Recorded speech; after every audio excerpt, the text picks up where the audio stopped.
अच्छा, क्रोध की एक और खास बात है, वो जब आता है ना तो अकेला नहीं आता है, मालूम है आपको? पूरे खानदान के साथ आता है। गुस्सा जब भी आता है अकेला नहीं आता है। ऐसा नहीं कि गुस्सा हो गया तो आदमी यूं खड़ा है। गुस्से में आदमी यूं देखेगा, टेढ़ा बोलेगा, गांठ बांधेगा, अपशब्द बोलेगा, कभी हाथापाई भी करेगा, कभी पुरानी बातों को भी याद दिलाएगा, है ना? उस समय तुमने 15 साल पहले, मुझे चित्र याद है पापा जी, आपने उस समय में मुझे ऐसा टोका था। 15 साल पहले की बात है। 15 साल पहले धर्म के जो लोग से याद किए थे वो तो भूल गए, गीता के 4 श्लोक याद किए थे वो तो भूल गए, 24 तीर्थंकर के नाम याद किए थे बचपन में वो तो भूल गए, पर वो वाली बात आपको अभी भी याद है जो आपको पापा जी ने उस समय बोली थी। मुझे कैसे बोल दिया था पापा जी ने? तो क्रोध जब भी आता है विद फैमिली आता है, अकेला नहीं आता है। आप कार्ड तो इसको अकेले को देते हैं, पर ये बेटा है बड़ा जोरदार, कार्ड तो आप इसको अकेले को ही देते हैं कि भाई तेरे को निमंत्रण है, पर ये जब भी आता है विद फैमिली आता है। और जब भी आता है क्रोध अपने पिताजी को साथ लेकर आता है। और आपको पता है क्रोध के, चलो क्रोध की फैमिली का नाम नोट कर लो। क्रोध की फैमिली पहले है उसके आदरणीय पिताश्री, और पिताश्री का नाम है घमंडी राम जी। क्या नाम है बोल लो? क्रोध के जो आदरणीय पूज्य पिताश्री हैं, मैंने कहा ना क्रोध विद फैमिली, पूरे खानदान के साथ आएगा, अकेला नहीं आएगा। तो क्रोध कब आएगा? घमंड के साथ आएगा, यूं आदमी करेगा, है ना? तो क्रोध, पहले मैंने क्या कहा, इसके आदरणीय पिताजी का नाम सब बोल लो। आपके अपने पिताजी का नाम तो आप जानो, पर मैं आपको नए नए नाम सब बता रहा हूं। क्रोध के पिताजी का नाम है घमंडी राम जी सा, और क्रोध की पूज्य मां भी है, और माता का नाम है उपेक्षा बाई सा। हाँ, आदरणीय भी बोल दो भले। क्या नाम है? उपेक्षा बाई सा। उपेक्षा का मतलब समझ गए? आपको पता है गुस्सा क्यों आता है? जब भी व्यक्ति की अपेक्षा उपेक्षित होती है तब व्यक्ति के भीतर कषाय की ग्रंथि जगती है। कब होती है? आपने कहा, मैंने चुपचाप मान लिया, आपको गुस्सा आएगा क्या? आपने कहा और मैं किसी कारण से न मान पाया, तब क्या होगा? आपको गुस्सा आएगा। तो जब भी अपेक्षा उपेक्षा में बदलती है तो क्रोध की जननी कौन? क्रोध का जनक घमंडी राम जी सा।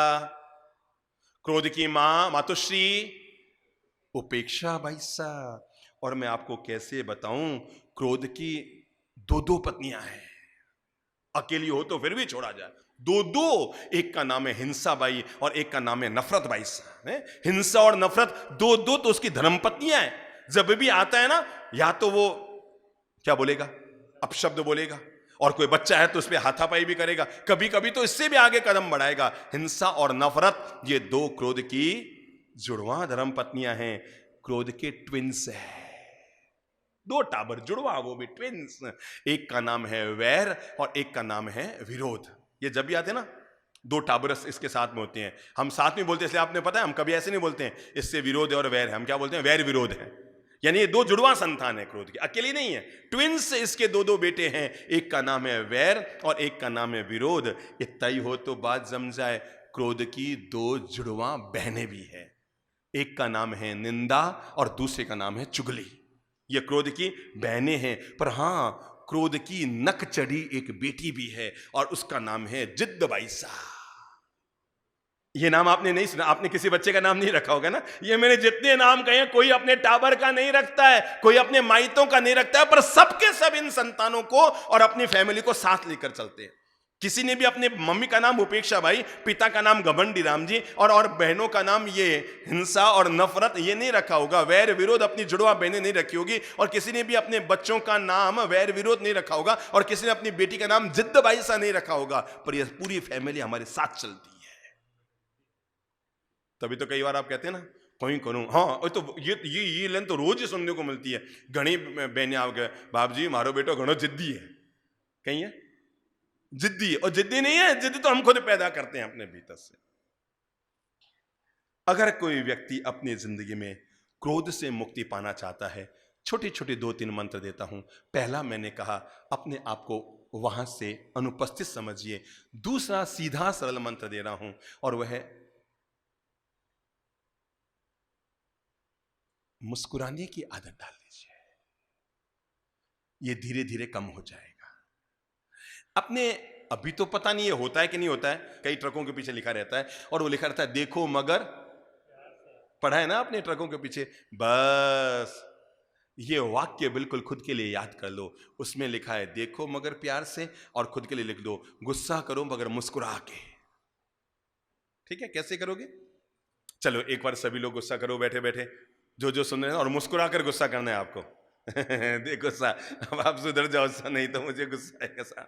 एक बार मुस्कुरा के गुस्सा तो करो, और ये गजब का आनंद आएगा आपको मुस्कान के साथ। ये दो चीज कभी, जैसे एक म्यान में दो तलवार नहीं रहती, वैसे मुस्कान और क्रोध दोनों कभी एक साथ नहीं रहते हैं। इसलिए क्रोध के आवेग को कम करने के लिए जरूरी है कि मुस्कान को हम आगे बढ़ाना शुरू करें, क्योंकि क्रोध हम पर हावी है तो मुस्कान मरती रहती है, और जब मुस्कान हावी होगी तो क्रोध अपने आप खत्म होना शुरू हो जाएगा। तो हम एक आदत डाल लें, और वो है हर समय प्रसन्न करने की आदत। एक बार आप सभी लोग मुस्कुराओ तो, चलो कमर सीधी करते हैं, सभी लोग मुस्कुराओ। अच्छा एक बात बताओ, आपने मुस्कुराया तो कैसा लगा? मन को अच्छा लगा? थोड़ा यूं मुस्कुरा लो, झिंझोड़ के मुस्कुरा लो, आनंद से भर लो। कैसा लग रहा है? तन मन को अच्छा लग रहा है ना? केवल आपको अच्छा नहीं लग रहा है। एक मुस्कान 10 मुस्कान को पैदा करती है, पर एक क्रोध पूरे घर के वातावरण को कलुषित करता है। इसलिए घर में सासू मां जैसे सामने दिखे ना, अब ये मत सोचो अभी 2 मिनट पहले तो मिली थी, फिर मिलते ही वापस, वो उनको गुस्सा करने का मौका ही मत दो। करेंगे कैसे गुस्सा? वो जैसे गई वो मम्मी जी प्रणाम मम्मी जी, फिर वो 2 मिनट बाद वापस मिली, मम्मी जी जल ना हूं। मम्मी जी भले ही उनको लगे बहू तो क्या कर रही है, पर चिंता मत करना, ये महीने भर का अभिनय लगेगा, पर उसके बाद जीवन का यथार्थ बन जाएगा। हर काम को करने से पहले, हर व्यक्ति को मिलने से पहले जो शुभ काम कर लेना चाहिए, वो काम है मुस्कान का काम। शुभ घड़ी, शुभ लगन, शुभ योग हो जाएंगे आपके सब। व्यापारी से मिले, कोई ग्राहक दुकान में आया, मुस्कुरा कर उसने कहा भाई साहब आपने कैसी चीनी दे दी है? मुझे तो बड़े दाने वाली चीनी चाहिए, आपने कैसी बारीक बारीक चीनी दी? कोई बात नहीं बेटा, रामू चीनी चेंज करके दे दो। रामू अंदर गया, चीनी को तोला, कहा सर मैंने इसको 1 किलो चीनी दी, ये तो 950 ग्राम ही लाया है। उसने भी क्या किया, चाय बना ली, फिर बची हुई चीनी ला के दे दी कि साहब ये बारीक दाने वाली चीनी है, मुझे बड़े दाने वाली चाहिए। दुकान के मालिक के पास पहला विकल्प है, चीनी का थैला वापस उसको दे। साहब आप 1 किलो लेकर गए थे और आप ये क्या करें, 950 ग्राम, मैं नहीं बदलता। अब वो क्या होगा, दोनों में तकरार होगी, 4 अड़ोसी पड़ोसी सुनेंगे, और व्यापारी टूटेंगे, और ग्राहक टूटेंगे, और वो भी जीवन भर वापस कभी खरीदने के लिए नहीं आएगा। और वहीं आपने 50 ग्राम का एक बार मुस्कुराते हुए घाटा खा लिया, वो आदमी दोबारा भी तो यहीं आएगा ना। आपको मैं ये बता रहा हूं, 50 ग्राम शक्कर के घाटे में कोई फर्क नहीं पड़ेगा, पर 50 साल तक जो आपका धंधे का रिलेशन था वो तो आगे चलता ही रहेगा। सामने वाले ने प्रतिकूलता की, हमने वापस क्या किया, मुस्कुरा कर स्वागत किया। कोई बात नहीं साहब, कोई बात नहीं साहब, आप निश्चिंत रहिए।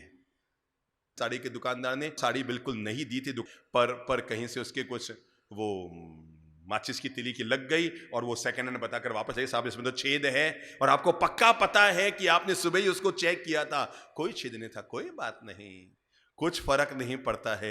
जिस धंधे में रोज कमाते हो, अगर उस धंधे में कभी 50 रुपए का नुकसान लग गया, पर इसका एक काम जरूर पड़ेगा, और जो 20 महिलाएं बैठी है ना, उस पर आपका नेगेटिव प्रभाव नहीं पड़ेगा। लेकिन जैसे आपने उस महिला से झगड़ा शुरू कर दिया, मैंने तो दी नहीं, मैं तो बिल्कुल सही दी थी, तो वो जो 20 है वो उठ के रवाना हो गया, तो झगड़ालू व्यापारी है। तो मैंने कहा अपने जीवन में एक आदत बढ़ा दो, और वो क्या है, मुस्कुराने की आदत। आप इसका बेनिफिट नहीं जानते, पर आप इसको करके देख लीजिए। हमारी वो लाइन जीवन भर आप याद रखिएगा। बाद में निकालिए जेब से मोबाइल, पहले लाइए चेहरे पर स्माइल, ताकि आप जिससे बात करें ना, वो बात बड़ी सुकून भरी हो। हमारी लाइन ये जीवन भर याद रखना, जेब में भले ना हो मोबाइल, पर चेहरे पर हमेशा रखो स्माइल। हमारी ये बात भी आप जीवन भर याद रखना। और वो बात इतनी सी है, अगर आप 3 सेकंड कैमरे के सामने मुस्कुराते हैं तो आपकी छवि सुंदर आती है, आपका फोटो सुंदर आता है, आपका चित्र सुंदर आता है। केवल 3 सेकंड की मुस्कान आपके चेहरे के सौंदर्य को बढ़ाकर आपका फोटो लाजवाब बना देती है। एक बात जीवन भर याद रखना, 3 सेकंड की मुस्कान हमारे चेहरे को सुंदर बना सकती है, जीवन भर की मुस्कान आपके चरित्र को सुंदर बना सकती है। जीवन भर आप आनंद और प्रेम से जी सकते हैं। ठीक है, हो गया, बोल दिया, कह दिया, मेरा सो जाए नहीं, और जो गया वो मेरा था ही नहीं। जो व्यक्ति इस महान सोच के साथ जीता है, ठीक है, मैं इस घर में बहू बनकर आई हूं, अपनी सासू मां पर चलाने के लिए थोड़ी आई हूं। मैं इस घर को चलाने के लिए आई हूं, सासू मां पर चलाने के लिए नहीं आई हूं। मैंने इस घर में बहू को लाई हूं तो को बहू को चलाने के लिए नहीं लाई हूं, घर को चलाने के लिए आई हूं। बहू पर क्या चलानी है? सब चलो, चलाओ मत एक दूसरे पर। क्या कहा मैंने?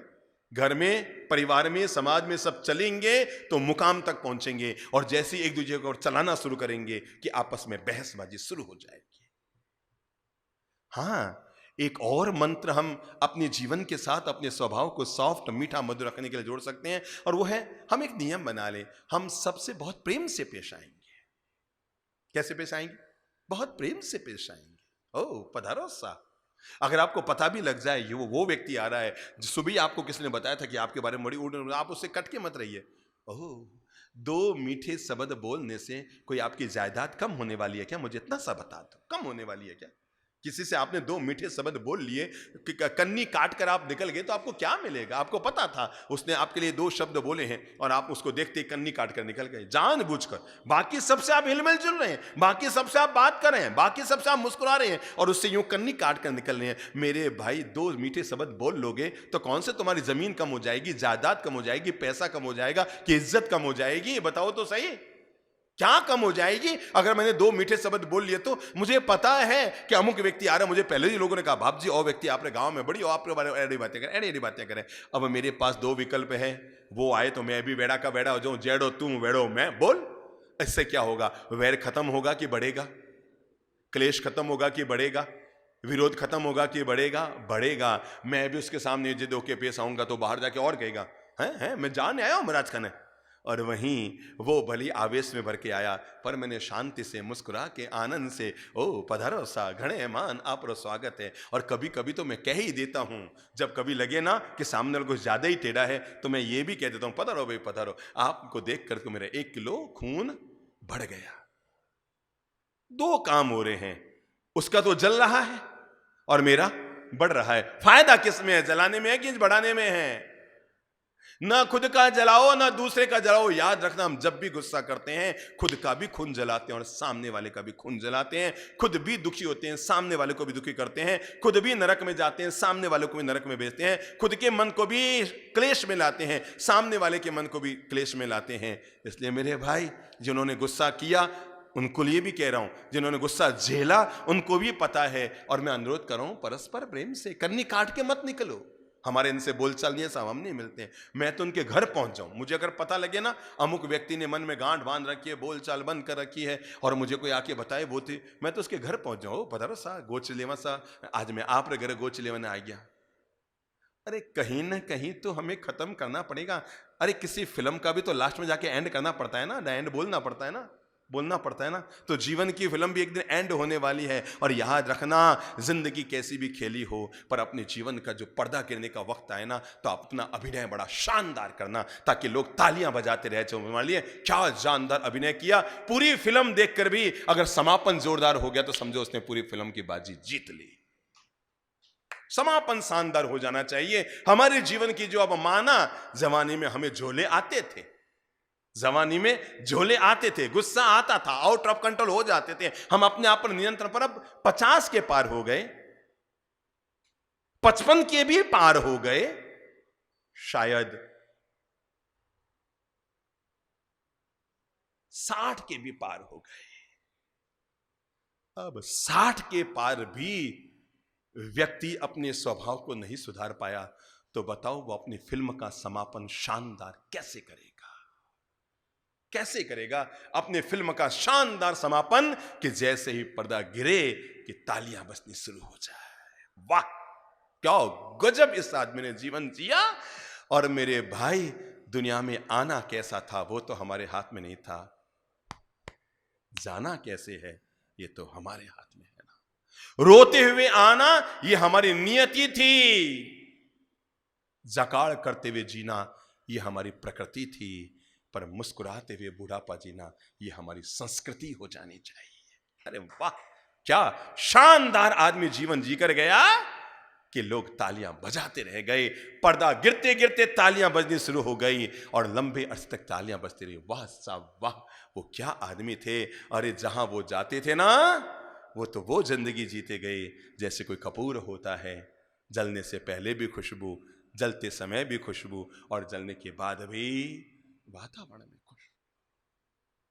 हमारी जिंदगी तो किसी अगरबत्ती की तरह हो जानी चाहिए कि जब अगरबत्ती न जली, पॉकेट को नाक के पास लाई तब भी खुशबू, जल गई तब भी खुशबू, हमने बांस को उठाकर, टुकड़े को उठाकर बाहर फेंक दिया, अगरबत्ती के बचे हुए टुकड़े को उठाकर बाहर फेंक दिया, तब भी कमरे के वातावरण में खुशबू। सबसे प्रेम से हिलमिल चलकर। आपको बताऊं, लोग आके हमें कहते हैं, बाप जी कोई कमी हो तो बताओ, बाप जी मामा कोई, मैं नहीं बताऊं तभी तो वो पूछ रहा है, और जब बताना शुरू किया अगले दिन से आना ही बंद कर देगा। मुझे पता है, लोग सभी लोग आके पूछते हैं, मैं क्यों, आप बहुत अच्छा हो, बताओ क्या? नहीं बाप जी अच्छा छोड़ो, हमें कोई कमी हो तो आप बताओ। मैं कहता हूं मुझे क्यों पूछते, अपनी पत्नी से पूछो, फटाफट बता देगी, अभी लाइन लगा देगी, लिस्ट बना देगी, पूरा रजिस्टर भर देगी। पूछ भी उनसे रहा है जिनसे पता है वो बताने वाले हैं नहीं, तो आदमी पूछता है बाप जी आप तो मोरे कोई कमी बताओ, बाप जी मोरे कोई कमी बताओ। उनको पता है ये बताने वाले जीव है नहीं, और जो बताने वाली है उससे पूछता नहीं है, जो घर में एक्सरे करी उसके सामने बात भी नहीं कर रहा है। एक बार पता है देवता और दानवों में झगड़ा हो गया, दोनों ने कहा हम बड़े, दोनों भगवान के पास पहुंचे कि भगवान जी बताओ देवता ज्यादा अच्छे हैं कि दानव ज्यादा अच्छे हैं? भगवान ने सोचा अब कौन कौन से झमेले लोग ले आते हैं? आदमी अपनी अच्छाइयां पूछना चाहता है, कमियां पूछना नहीं चाहता। तो दोनों ने जाकर भगवान से कहा, भगवान वो क्या मैं अच्छा, वो क्या मैं अच्छा। भगवान ने कहा एक काम करो, आज मैंने सबके लिए भोजन का आयोजन कराया, देवता और दानव दोनों के लिए भोजन की व्यवस्था की गई, और दोनों को एक अनुरोध किया गया, तुम सबको भोजन करना है पर किसी का हाथ मुड़ना नहीं चाहिए। बस कैसे? भोजन करना है पर हाथ मुड़ना नहीं चाहिए।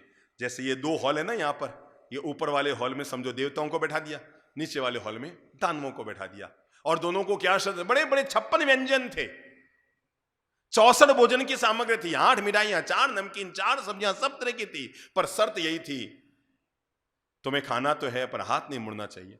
अब वो नीचे, सबसे पहले नीचे कौन बैठे थे? दानव, कि तुम्हारी कूनी जो है ना, ये कूनी समझते हैं ना, ये नहीं मुड़नी चाहिए, तुम्हारी कूनी, तुम्हारा हाथ जो है ये मुड़ना नहीं चाहिए। अब वो लोग खाए तो कैसे खाए, खाए, देख तो सकता है खाए कैसे। 1 घंटा बीत गया, देखा गया दानवों का तो वैसे की वैसी थाली भरी हुई है, क्योंकि शर्त थी कि कोहनी नहीं मुड़नी चाहिए, हाथ नहीं मुड़ना चाहिए। ऊपर के हॉल में देवों को आके देखा गया तो सबकी थालियां साफ थी, और अंतिम पापड़ सब खा रहे थे, और परिणाम ये निकला सबने अपना पेट भर लिया, पर किसी ने भी अपनी कोहनी और हाथ नहीं मोड़ा, और काम इतना सा किया, दोनों आमने सामने बैठ गए, इस देव ने उस देव को खिलाया, उस देव ने उस देव को खिलाया, और सबका पेट भर गया। समझ में आई जीवन की कहानी? इस कहानी को जीवन के साथ जोड़ना, क्या किया देवों ने? क्या वो उसको खिला रहा है, वो उसको खिला रहा है। आपको पता है जब हम एक दूसरे को खिलाते हैं तो हमें स्वामी वात्सल्य का भी लाभ मिल जाता है। इसलिए जब कहीं स्वामी वात्सल्य हो ना, और वो टेबल सजी रहती है ना, जीमण में टेबल सजी रहती है ना, किसकी तरफ से जीमण है? आपकी तरफ से तो नहीं है, किसी और व्यक्ति की तरफ से है। तो आप वहां पर क्या भूमिका अदा कर सकते हैं? नंबर 1, प्लेट उठाई और सीधे आगे आगे आप घुस गए। नंबर 2, क्या करेंगे? जैसे ही आपकी थाली का खाना लेने का समय आया और आपने पीछे वाले को कहा पधारो, आप आगे पधारो, आप वापस पीछे चले गए, फिर वापस वहां तक पहुंचे तो पीछे फिर लाइन थी, आप वापस वहां तक पहुंच गए। मैं बताऊं, सामने वाले ने सबको भोजन की सामग्री दी, पर आपने सबको भोजन करने का अवसर दिया। मुझे याद है एक राजा ने घोषणा की, कल मैं सभी लोगों को अपनी ओर से दान दूंगा। क्या दूंगा? सभी लोगों को अपनी ओर से दान देने की मेरी इच्छा है। सुबह 6 बजे शुरू करूंगा और शाम को 6 बजे तक दान देता रहूंगा। सुबह 4 बजे राजा की आंख खुली, बाहर में नजर डाली, यही देखने के लिए आया है क्या? देखा कोई नहीं था। एक महाराज आकर बैठे थे, संत जो है वो दान लेने के लिए आकर बैठे हुए थे, ठीक 4 बजे। राजा ने सोचा यार महाराज जोरदार आदमी, सुबह 4 बजे आके बैठ गया, और शायद इसलिए आके बैठा होगा कि पीछे लाइन लंबी हो जाएगी। 6 बजे राजा पहुंचा, ऊपर से नजर डाली, बड़ी लंबी लाइन लग गई थी, करीबन 200 आदमी आ गए थे तब तक दान लेने के लिए। राजा पहुंचा तो देखा वो संत वहां से गायब। लोग दान ले रहे हैं, ले रहे हैं, ले रहे हैं, ले रहे हैं, शाम हो गई। ऐसे और मैं बताऊं संत ने क्या किया? संत ने कुछ नहीं किया। वो लाइन में सबसे आगे था, तभी उसने पीछे मुड़ के देखा 200 लोग हैं, वो सबसे पीछे जाके खड़ा हो गया। फिर वो लाइन आई यहां तक आई, फिर उसने पीछे मुड़ के देखा, कहा अभी 100 लोग और हैं, वो वापस पीछे आके खड़ा हो गया। फिर वो यूं आया। शाम के 6 बजे उस संत का राजा के पास नंबर आया। राजा ने संत को देखा, कहा तू कहां चला गया था? तू तो सुबह 4 बजे मैंने तुम्हें नीचे देखा था, यहां बैठा था, तू कहां चला गया था? उसने कहा महाराज मैं दिन भर दे रहा था। राजा ने कहा पागल है क्या, दे तो मैं रहा था, तू क्या दे रहा था? क्या महाराज आप भी दे रहे हो और मैं भी दे रहा था? तो राजा ने कहा मैं तो सबको धन का दान दे रहा था, तू क्या दे रहा था? राजन मैंने सुबह सुबह ही सोच लिया था आप धन का दान देंगे, मेरे पास देने को धन तो नहीं है, पर मेरा जो मौका आ रहा था मैं लोगों को उसका दान दे रहा था।